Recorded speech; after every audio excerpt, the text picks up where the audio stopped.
Assalamualaikum warahmatullahi wabarakatuh. Pada video ini kami akan mempresentasikan laporan berjudul Pemodelan Penularan Penyakit Hepatitis menggunakan model Zaire. Sebelum itu, perkenalkan nama saya Farosania Amanda dan rekan saya Adida Sufena Azhara dan Mas Arum Jatilaksono. Sebagai langkah awal, penting untuk memahami latar belakang dari pemilihan topik penelitian ini. Hal ini bertujuan agar pemodelan yang dilakukan memiliki dasar permasalahan yang jelas dan relevan dengan kondisi nyata. Hepatitis merupakan salah satu penyakit menular yang masih menjadi masalah kesehatan global, termasuk di Indonesia. Penyakit ini menyerang organ hati dan dapat menimbulkan komplikasi serius apabila tidak ditangani dengan baik. Nah, salah satu tantangan utama dalam penanggulangan penyakit hepatitis adalah adanya masa inkubasi. Masa inkubasi merupakan kondisi ketika individu telah terinfeksi namun belum menunjukkan gejala, sehingga berpotensi menularkan penyakit tanpa disadari. Berdasarkan permasalahan tersebut, diperlukan suatu pendekatan ilmiah yang mampu menggambarkan proses penyebaran penyakit secara sistematis dan terukur. Pemodelan matematika menjadi salah satu pendekatan yang dapat digunakan untuk menganalisis dinamika penyebaran penyakit serta memprediksi perkembangan jumlah penderita dari waktu ke waktu.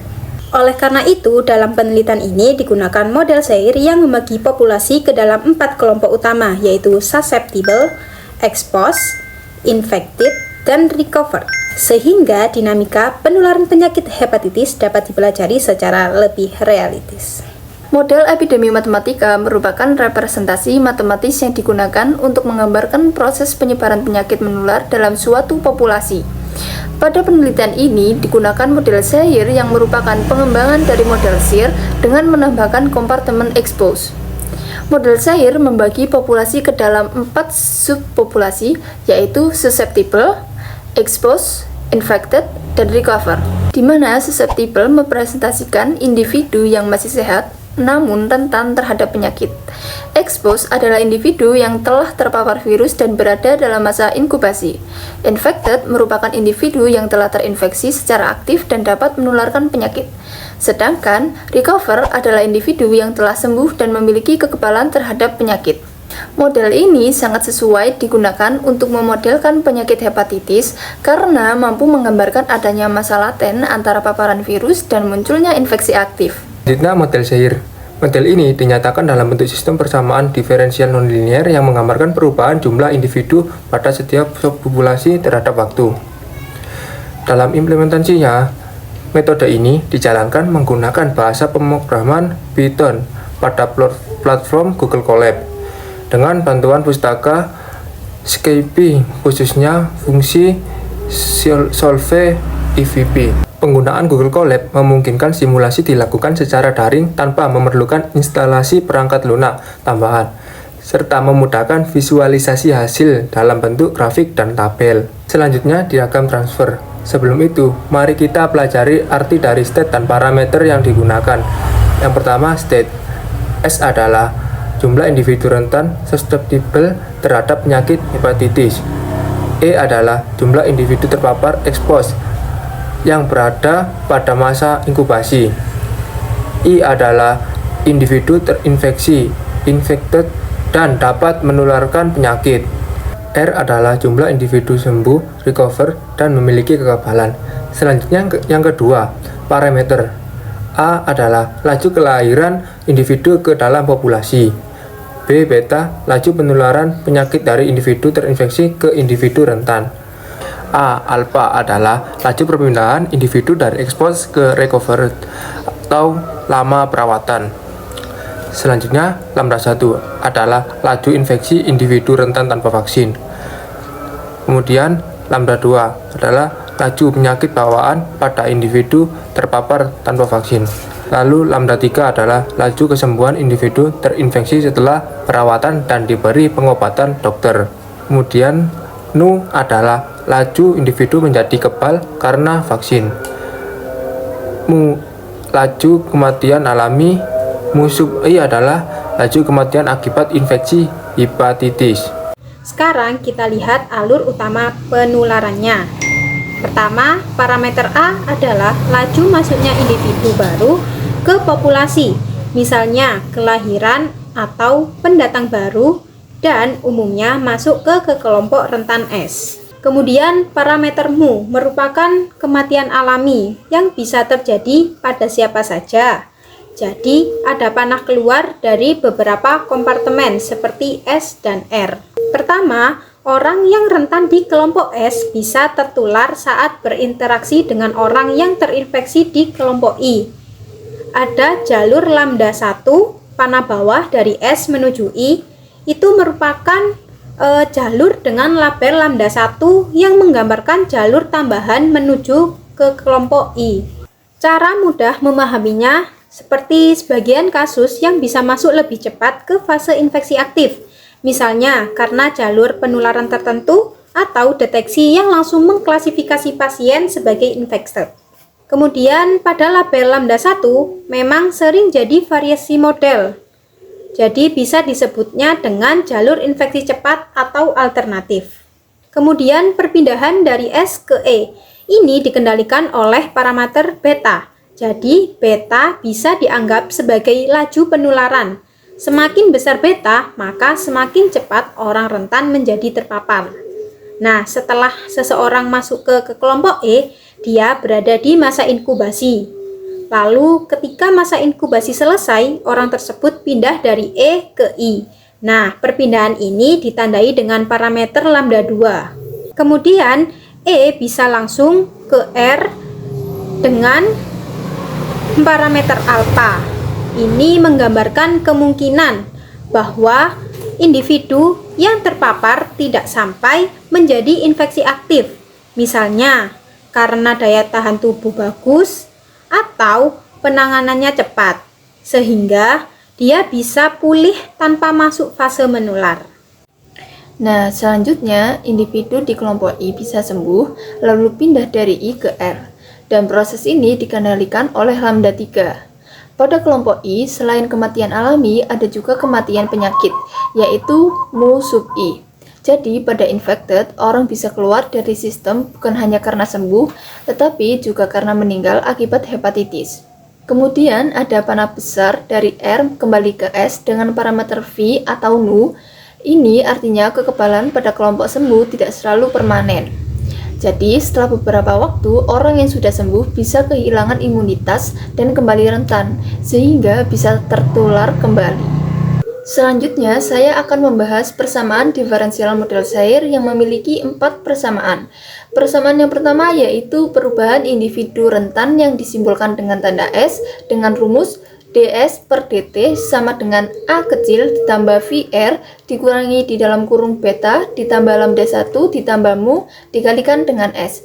Nah, tiap parameter yang ada di dalam tanda kurung nantinya akan dikalikan dengan S. Di mana keterangan dari rumus tersebut, A yaitu penambahan individu baru atau kelahiran, VR atau nu R adalah individu sembuh yang kembali kebal, beta S yaitu individu rentan tertular penyakit, lambda 1S yaitu individu rentan terkena penyakit bawaan, dan mu S individu rentan meninggal secara alami. Jadi jumlah individu rentan berkurang karena infeksi dan kematian dan bertambah karena kelahiran. Kemudian persamaan 2 dengan perubahan individu terpapar atau disimbolkan dengan E dengan rumus D per dt sama dengan beta S dikurangi dalam kurung alfa tambah lambda 2 tambah mu tutup kurung dikali E. Dengan simbolnya artinya beta S merupakan individu rentan menjadi terpapar, kemudian alfa E merupakan individu terpapar sembuh, kemudian lambda E merupakan individu terpapar menjadi terinfeksi, kemudian mu E itu merupakan kematian alami. Jadi individu expose berasal dari kontak dengan individu terinfeksi. Selanjutnya, persamaan 3, perubahan individu terinfeksi I dengan rumus DI per DT sama dengan lambda 1 dikali S ditambah lambda 2 dikali E dikurangi buka kurung lambda 3 mu ditambah mu I tutup kurung dikali I. Artinya lambda 1 S individu rentan langsung terinfeksi, lambda 2 E yaitu individu expose menjadi infected, Kemudian lambda 3i individu sembuh setelah perawatan. Mu adalah kematian alami, mu i yaitu kematian akibat hepatitis. Jadi jumlah individu terinfeksi dipengaruhi oleh proses infeksi dan kesembuhan. Selanjutnya yang terakhir, persamaan keempat yaitu perubahan individu sembuh dengan disimbolkan R dengan rumus dr per dt sama dengan alfa kali E ditambah lambda 3 kali I dikurangi buka kurung nu ditambah mu tutup kurung dikali R, yang artinya alfa E adalah individu ekspos yang sembuh, kemudian lambda I adalah individu infected yang sembuh, lalu VR adalah individu sembuh menjadi kebal, dan yang terakhir nu R adalah kematian alami. Jadi individu recovered bertambah dari individu sembuh. Baik, di sini saya akan menjelaskan tentang pemodelan penularan penyakit hepatitis menggunakan model Zaire yang diimplementasikan ke dalam Google Colab. Nah, yang pertama-tama yang perlu kita lakukan yaitu kita import library dulu berupa NumPy, Pandas, Matplotlib, dan juga SoftIPP. Nah, setelah kita melakukan import library, selanjutnya kita masukkan nilai parameternya, yaitu ada nilai A, terus ada juga nilai populasi awal, nilai beta, alfa, lambda 1, lambda 2, lambda 3, V atau nu, nilai mu, dan juga mu sub I. Nah, setelah kita memasukkan nilai dari parameternya, kita melakukan initial value atau kondisi awalnya. Nah, artinya pada hari ke-0 yaitu sebagian besar orang masih rentan diinisialisasikan dengan S, ada sebagian orang terpapar yaitu dengan E, ada sebagian orang terinfeksi yaitu I, belum ada yang sembuh yaitu R, dengan nilai seperti yang ada di bawah ini. Selanjutnya, penentuan waktu simulasi. Pada bagian ini, menentukan tentang waktu simulasi selama 360 hari dengan interval perhitungan harian. Hal ini bertujuan untuk mengamati perkembangan penyakit hepatitis selama 1 tahun. Kemudian, definisi fungsi model Zaire. Fungsi ini mendefinisikan sistem persamaan diferensial model Zaire hepatitis. Setiap baris persamaan menunjukkan faktor-faktor yang menyebabkan pertambahan dan pengurangan jumlah individu pada masing-masing kompartemen. Selanjutnya, penyelesaian sistem persamaan diferensial. Sistem persamaan diferensial Zaire diselesaikan secara numerik menggunakan metode Range-Kute orde 4-5 atau RK45 melalui fungsi solve IVB. Metode ini digunakan untuk memperoleh solusi hampiran dengan tingkat akurasi yang baik. Selanjutnya, pengambilan hasil solusi. Nah, pada kode tersebut digunakan untuk mengambil hasil solusi berupa nilai waktu serta jumlah individu pada setiap kompartemen dari hasil perhitungan numerik. Selanjutnya, analisis puncak infeksi. Pada bagian ini digunakan untuk menentukan nilai maksimum jumlah individu terinfeksi dan waktu terjadinya puncak infeksi. Nah, informasi ini penting untuk mengetahui kapan wabah mencapai kondisi paling kritis.